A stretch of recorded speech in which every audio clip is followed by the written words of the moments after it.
आज भाई स्मैकडाउन के शो में जो देखा अभी तक यकीन नहीं आ रहा है कि भाई वाकई में इस डेट पे हम ये चीज़ देख सकते हैं। क्या किसी ने उम्मीद भी लगाई थी? तो भाई बहुत मज़ा आया आज के फ्राइडे नाइट स्मैकडाउन के एपिसोड में।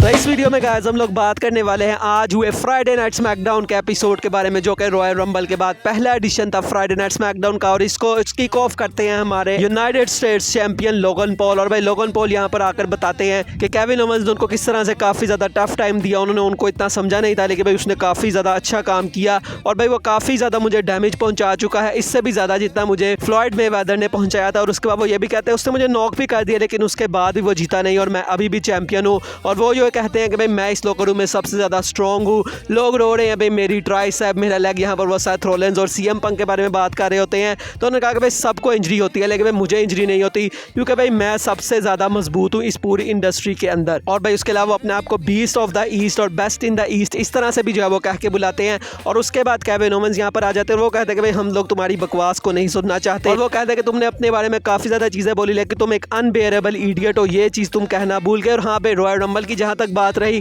तो हाँ भाई वो मेरे लिए एक तरह की विक्ट्री ही थी, क्योंकि भाई यूनाइटेड से चैंपियनशिप से ज़्यादा ये चीज़ मेरे लिए बेहतर थी कि मैंने तुम्हें नॉक ऑफ किया। तो भाई इस चीज़ की मुझे सबसे ज़्यादा खुशी है, लेकिन क्योंकि अब मैं वो चीज़ काफ़ी दफ़ा कर चुका हूँ, तुम्हें काफ़ी दफ़ा मैं नॉकआउट कर चुका हूँ, तो अब भाई मैं तुम्हारी चैंपियनशिप के लिए आ रहा हूँ। लेकिन भाई यहाँ लोगन पॉल इंटरेस्ट ही नहीं होते। सबसे पहले तो वो ये कहते हैं भाई तुम पास आए हो, तुम्हारे अंदर से बदबू आ रही है। केविन ओवेंस कहते हैं कि हाँ भाई मैं अभी अभी प्राइम पी के आया हूँ। और उसके बाद लोगन पॉल कहते हैं कि भाई तुम्हें कोई भी अब चैंपियनशिप का मौका नहीं मिलने वाला, तुम्हें दोबारा से लाइन के अंदर लगना पड़ेगा। अब कोई और बंदा है जो कि मुझे चैलेंज करेगा for the United state championship. और उसके बाद भाई मैच होने वाला था केविन ओवेंस और ऑस्टिन थ्यूरी का। वो मैच होता है भाई, मैच काफ़ी ज़्यादा अच्छा था। और इस मैच में फिर से भाई जो लोगन पॉल है उन्होंने भाई ब्रास नकल्स फिर से यहाँ पर दे दिया ऑस्टिन थ्यूरी को, लेकिन इस दफ़ा केविन ओवेंस ने फिर से उनको यूज़ किया, लेकिन इस दफ़ा भाई उन्होंने वाइजली यूज़ किया और इस दफ़ा रेफरी वो चीज़ नहीं देख पाया और इस तरह से भाई वो मैच को जो है वो जीत जाते हैं। और केविन ओवेंस ने ये भी अपने प्रोमो में कहा था कि भाई तुम्हारा इसमें कोई नहीं है भाई, कि वो रेफरी भाई जो है वो काफ़ी ज़्यादा मतलब कि वाइज था। उन्होंने कहा कि भाई मैं अपने करियर में सबको पता है कि भाई मुझे बस मैच जीतना होता है, चाहे वो मैच जिस तरह से भी मैं जीतूं, चाहे किसी को भाई मुझे नकल्स मारने पड़े या फिर चाहे किसी के ऊपर भाई बैक से अटैक करना हो, ये सब जानते हैं कि भाई मैं सिर्फ मैच जीतने आता हूँ। लेकिन भाई तुम्हारी किस्मत अच्छी थी कि उस रेफरी ने बहुत ज़्यादा अच्छा काम किया, इसीलिए तुम अभी तक यूनाइटेड स्टेट्स चैंपियन हो। तो अभी भाई जो लोगन पॉल उन्होंने बैक से जाकर निक एडलेस से डिमांड भी की कि भाई मुझे जो है वो चैलेंजर चाहिए, लेकिन भाई वो केविन ओवेंस नहीं होगा। तो भाई यहाँ पर अब नेक्स्ट वीक बताया जाएगा कि कौन चैलेंज करेगा नेक्स्ट यूनाइटेड स्टेट्स चैंपियनशिप के लिए लोगन पॉल को। तो भाई इस तरह से जो ओपनिंग है वो हमें देखने को मिलती है। उसके अलावा हमें बैक से ये भी दिखाया जाता है कि भाई नाओमी और टिफनी स्ट्रैटन दोनों ने फ्राइडे नाइट स्मैकडाउन को ज्वाइन कर लिया है। तो भाई ये भी एक काफ़ी अच्छा एडिशन हो चुका है स्मैकडाउन में। और उसके बाद दोस्तों हमें फैटल 4-वे मैच देखने को मिलता है, जो कि भाई 4 टैग टीम्स थी यहाँ पर।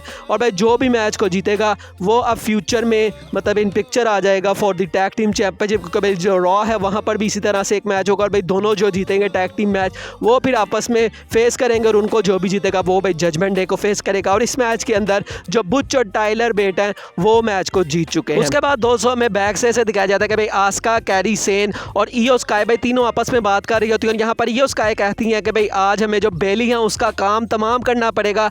और वो आपस में इस तरह से लगी होती है कि शायद भाई बेली को कुछ भी नहीं पता। और भाई बेली ये सारी चीज़ों को सुन लेती हैं और उसके फ़ौरन बाद ही हमें बेली का डिसीजन देखने को मिलने वाला था कि भाई वो किसको फेस करेंगी एट रेसलमेनिया। और भाई बेली यहाँ पर रिंग में आती है। वो सबसे पहले कहते हैं कि भाई मैंने रेसलमेनिया में सब कुछ कर लिया है, मैं रॉ चैंपियन के तौर पर भी आई, मैं स्मैकडाउन की चैंपियन के तौर पर भी आई, मैं टैग टीम चैंपियनशिप के मैच में भी लड़ चुकी हूँ, उसके अलावा मैं होस्ट भी रह चुकी है। तो भाई लेकिन ये वाला साल है ये काफ़ी ज़्यादा डिफरेंट और स्पेशल है, क्योंकि इस दफ़ा मेरी जो रोड टू रेसलमेनिया है वहाँ तक मैं अकेली नहीं पहुँची, बल्कि ये सारी गर्ल जो कि भाई मुझे सपोर्ट करती हैं इन सब के साथ भाई मैं यहाँ पर जो है वो पहुँची हूँ। इन सब ने मुझे सपोर्ट किया है, डैमेज कंट्रोल एक फैमिली की तरह है। तो भाई अब जब मैं रेसलमेनिया के बारे में सोचती हूँ तो भाई मुझे मोमेंट्स चाहिए, मुझे बेस्ट चीज़ चाहिए रेसलमेनिया में, और उसके लिए मुझे बेस्ट बंदी को हराना भी पड़ेगा। और इससे मुझे रिया रिप्ली याद आती है। लेकिन उसके बाद वो कहते हैं कि भाई कभी कभी तुम्हें एक डिफरेंट फाइट करनी पाती है, तुम्हें लोगों को दिखाना पड़ता है कि भाई तुम क्या हो। और चाहे वो बंदे तुम्हारे से बहुत ज़्यादा क्लोज भी हो, तुम्हें उन लोगों को गलत प्रूव करना पड़ता है कि भाई वो जो तुम्हारे बारे में सोच रहे हैं तुम वो नहीं। और भाई ये चीज़ उनको लेके आती है उन तीनों बंदियों के ऊपर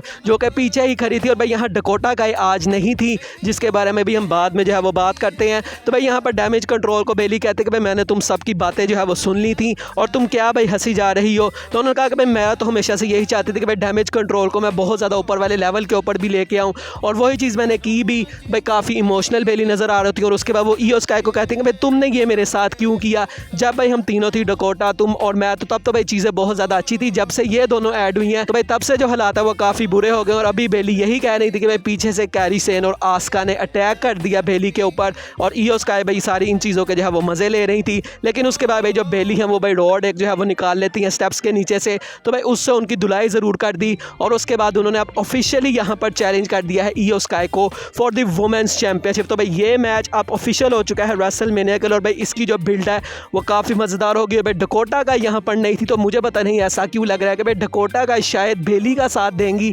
जब वो आएंगी, क्योंकि भाई ऐसा भी आ रहा है कि भाई अब वो क्लियर हो चुकी हैं, और शायद वो क्लियर हो चुकी है इसीलिए WWE उनका एक मोमेंट देगी। तो भाई हो सकता है आने वाले कुछ हफ्तों में हम देखेंगे भाई ये जो बाकी तीनों बंदियां हैं ये बेली के ऊपर अटैक करें, तो तब शायद जो डकोटा काय हैं वो वहाँ से आ सकती हैं, और इस तरह से बेली और डकोटा काय का भाई फेस टर्न हो जाएगा। तो भाई देखेंगे आगे जो चीज़ें हैं वो काफ़ी ज़्यादा मज़ेदार होंगी। उसके बाद दोस्तों में Bobby Lashley and street profits versus the final testament का मैच देखने को मिलना था। भाई यहाँ मैच शुरू ही नहीं हुआ, पहले ही सारे बंदे जो है वो अटैक करने लग जाते हैं एक दूसरे के ऊपर। और भाई आज B-Fab का भी एडिशन हो चुका है बॉबी लैशली की टीम के अंदर। तो भाई इस तरह से अब इनकी भी जो मतलब फैक्शन है उसके अंदर भी एक फीमेल सुपरस्टार आ चुकी है। तो अब भाई देखते हैं कि आगे ये चीज़ें किस तरह से जाएंगी। उसके बाद दोस्तों में बैक स्टेज से ब्रॉन ब्रेकर भी देखने को मिलते हैं, जो कि स्मैकडाउन का कॉन्ट्रैक्ट साइन करने वाले होते हैं। एडम पियर्स वहाँ पर आते हैं, वो उनको कहते हैं कि भाई मैंने भी तुमसे कुछ बात की थी। तो भाई ब्रॉन ब्रेकर उनको कहते हैं कि अच्छा चलो मैं मंडे नाइट रॉ में आके तुम्हें देखूँगा। तो भाई जो ब्रॉन ब्रेकर है उन्होंने कोई भी कॉन्ट्रैक्ट साइन नहीं किया फ्राइडे नाइट स्मैकडाउन या मंडे नाइट रॉ का।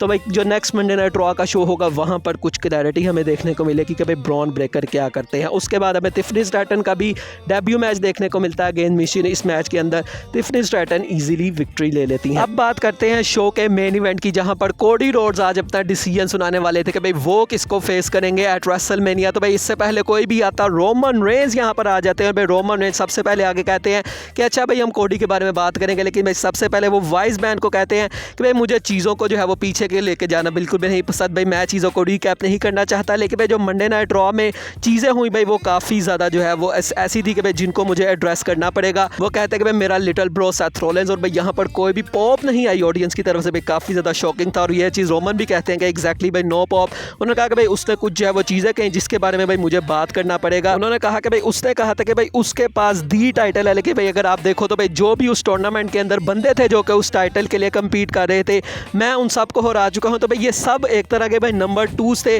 तो क्या भाई इस जो बेल्ट है उसको हमें ये कहना पड़ेगा कि भाई ये एक लूजर ब्रैकेट टाइटल है, कि भाई जो हारे हुए बंदे हैं वो इस टाइटल के लिए जो है वो कम्पीट कर रहे हैं। और उन्होंने कहा कि भाई उसके पास किस तरह से भी ऑडेसिटी थी कि उसने अपने आप को गाय कहा, जबकि वो 2 साल से है लेकिन वो मेन इवेंट नहीं कर रहा, बल्कि उसकी जो वाइफ है वो मेन इवेंट कर रही है। तो भाई इस तरह से काफ़ी जो है मतलब आप बातें लगाई सेथ रॉलिंस को सबसे पहले, और उन्होंने कहा कि भाई उसके बाद वो अपने आप को वर्कहॉर्स कहता है। और भाई वो चलता किस तरह से है, भाई वो लंगड़ा लंगड़ा के चलता है। तो क्या भाई एक वर्कहॉर्स इस तरह से जो है वो लंगड़ा के चलता है। तो भाई वो काफ़ी ज़्यादा फनी लगा जो कि रोमन रेंज ने किया। और उसके बाद वो मेरे स्केड्यूल के बारे में बात करता है, तो हाँ भाई मैं उससे काफ़ी ज़्यादा कम काम करता हूँ, बल्कि मैं उससे 10 गुना कम काम करता हूँ। लेकिन भाई पैसों की अगर बात हो तो भाई मैं उससे 10 गुना ज़्यादा पैसे कमाता हूँ। और वो उसके बाद ऑडियंस से पूछता है कि भाई अगर तुम्हें मौका मिले तो तुम किसकी मनी लेना चाहोगे, क्या तुम सेथ रॉलिंस की मनी लेना चाहोगे या फिर तुम ट्राइबल चीफ की मनी लेना चाहोगे। और भाई ऑडियंस का भी काफ़ी सपोर्ट मिल रहा था इसके ऊपर रोमन रेंज को। तो भाई काफ़ी आज बढ़िया बातें यहाँ पर लगाई उन्होंने सेथ रॉलिंस को। और उसके बाद भाई वो कोडी रोड्स के बारे में बात करते हैं। वो कहते हैं कि भाई वो तो एक इडियट है, और मुझे पता है कि भाई वो पैसे के बारे में जो है वो सोचेगा नहीं,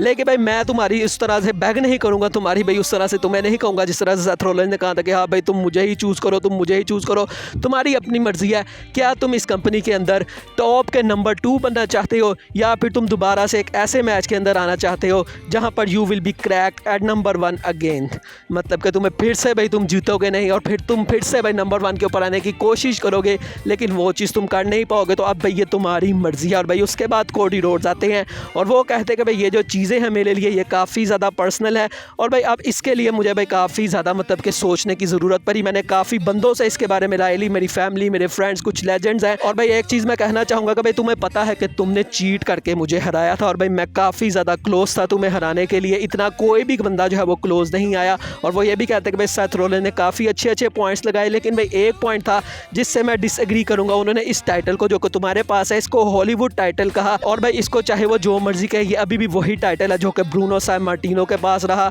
जो कि भाई डस्टी रोड्स के पास MSG में आया, लेकिन उसको फ़ौरन उनसे जो है वो ले लिया गया और भाई अभी भी मुझे वही टाइटल चाहिए। मतलब कि भाई वो क्लियर थे कि उनको रोमन की टाइटल ही चाहिए। और उसके बाद वो रोमन से भी पूछते हैं कि भाई तुम्हें क्या लगता है कि भाई ये फिनिशिंग द स्टोरी ये क्या चीज़ है, ये सब कुछ तुम्हारे बारे में है, भाई तुम कहते हो ना कि भाई ये सारा कुछ तुम्हारा है, ये रिंग तुम्हारी है, ये लोग तुम्हारे हैं, सारा कुछ तुम्हारा है। तो भाई फिनिशिंग द स्टोरी का यही मतलब है कि मैं तुमसे वो सब कुछ लेना चाहता हूँ। और उसके बाद कहते हैं कि भाई एक चीज़ मैं तुम्हें काफ़ी क्लियर कहना चाहूँगा, मैं तुम्हारी ये टाइटल लेना चाहता हूँ, मैं तुमसे सारा कुछ लेना चाहता हूँ। तो भाई क्लियर यहाँ पर वो कह रहे थे कि भाई मैं तुम्हें जो है वो फेस करूँगा, लेकिन उसके बाद वो एक शॉकिंग चीज़ कहते हैं, वो कहते हैं कि भाई मैं तुमसे ये सब कुछ लेना चाहता हूँ बट नॉट एट रेसलमेनिया। ये कोडी रोड्स ने यहाँ पर मेंशन किया। और उसके बाद कहते हैं कि भाई अभी मैंने तुमसे बात की थी ना कि मैंने लोगों से काफ़ी ज़्यादा बात की है, तो भाई उनमें से एक बंदा वो है जिसको तुम बहुत अच्छे तरीके से जानते हो। और भाई तभी यहाँ पर द रॉक का थीम सॉन्ग प्ले हो जाता है। रोमन रेंज हक्के बक्के हैं, ऑडियंस की तरफ से भाई जो रिएक्शन आया वो भाई मज़ा आ गया इसको देख के। तो भाई द रॉक ने यहाँ पर इस साल में अपना तीसरा रिटर्न किया है, लेकिन भाई तीनों दफ़ा अनएक्सपेक्टेड होता था कि भाई द रॉक इस शो के अंदर आएंगे। तो भाई द रॉक यहाँ पर सामने आ चुके हैं। तो अब भाई कोडी रोड्स के रेसलमेनिया का आखिर क्या होगा, इसको हम भाई आने वाली वीडियो में जो है वो डिस्कस करेंगे। फिलहाल भाई द रॉक रिंग के अंदर आते हैं और उसके बाद कोडी रोड्स से वो हैंडशेक करते हैं, कोडी रोड्स को वो हक करते हैं और उसके बाद कोडी रोड्स वहाँ से चले जाते हैं। तो क्लियर यहाँ से भाई कोडी रोड्स शायद अब इस पिक्चर से निकल चुके हैं, शायद वो चैलेंज नहीं कर रहे रोमन रेंज को for the undisputed championship eight WrestleMania. तो अब भाई आगे कोडी रोड्स का और इस पूरी सिचुएशन का क्या होगा उसको हम आने वाली वीडियो में डिस्कस करेंगे, जो कि शायद आज ही आ जाए या फिर भाई कल वो आएगी। भाई उसके अंदर काफ़ी मज़ेदार हम डिस्कशन करेंगे कि आखिर क्या होगा रोड टू रेसलमेनिया। लेकिन भाई द रॉक यहाँ पर आ गए हैं और द रॉक आके आमने सामने खड़े हो जाते हैं रोमन रेंज के। रोमन रेंज अपना टाइटल रेस करते हैं, कुछ भी इन्होंने बोला नहीं, सिर्फ इसी तरह से फेस ऑफ किया और इस तरह से जो फ्राइडे नाइट स्मैकडाउन है वो ऑफ एयर चली जाती है। तो भाई बहुत मज़ा आया फ्राइडे नाइट स्मैकडाउन में आज। और भाई the rock versus Roman Reigns जो कि मैच हम काफ़ी सालों से देखना चाहते हैं, अब भाई वो हो रहा है। अब वो कब हो रहा है, कैसे होगा, क्या होगा, उसको हम नेक्स्ट वीडियो में डिस्कस करेंगे। बाकी दोस्तों आज की वीडियो यही तक थी, अच्छी लगी हो तो लाइक कीजिएगा, चैनल को सब्सक्राइब कीजिएगा। मिलेंगे नेक्स्ट वीडियो में, तब तक के लिए अल्लाह हाफिज़।